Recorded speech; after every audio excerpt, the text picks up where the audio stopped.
వేసవికాలంలో అధిక ఉష్ణోగ్రత, వేడిగాలుల కారణంగా చర్మం పొడిబారి వడదెబ్బ కలిగే అవకాశాలు ఎక్కువగా ఉంటాయి.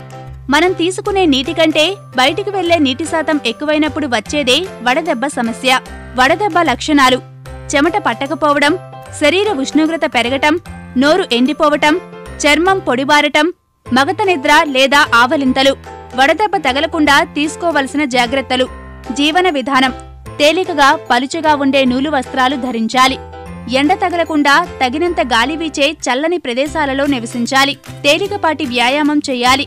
కాయగూరలు: ఆకుకూరలు, దోసకాయ, కీరదోస, చిలగడ దుంపలు, బెండకాయ, సొరకాయ, బీరకాయ, దొండకాయ, బూడిద గుమ్మడి ఆహారంలో చేర్చుకోవాలి. ఆహారం: పండ్లు, ద్రాక్ష, దానిమ్మ, ఖర్జూరం, కర్బూజా, అనాస వంటివి వేసవి సమస్యను తగ్గిస్తాయి. పానీయాలు: మజ్జిగ, లస్సీ, కొబ్బరి నీళ్లు, బార్లీ నీళ్లు, జామ, చెరుకు రసం, తీయని పండ్ల రసాలు ఏవైనా తీసుకోవటం వలన శరీరంలో నీటి శాతం తగ్గకుండా ఉంటుంది.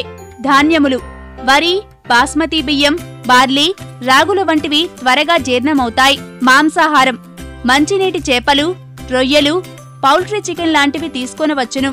ఇతర ఆహార పదార్థాలు: సులభంగా జీర్ణమయ్యే ఆహారం తీసుకోవాలి.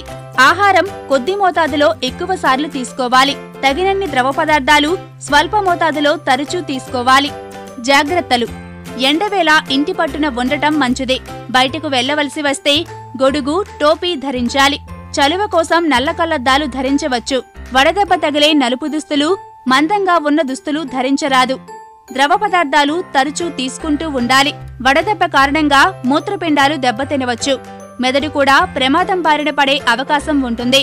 కొన్నిసార్లు వడదెబ్బ తగిలిన తక్కువ సమయంలోనే మనిషి ప్రాణాపాయ స్థితికి కూడా చేరవచ్చు. అటువంటప్పుడు వెంటనే వైద్యుణ్ణి సంప్రదించాలి.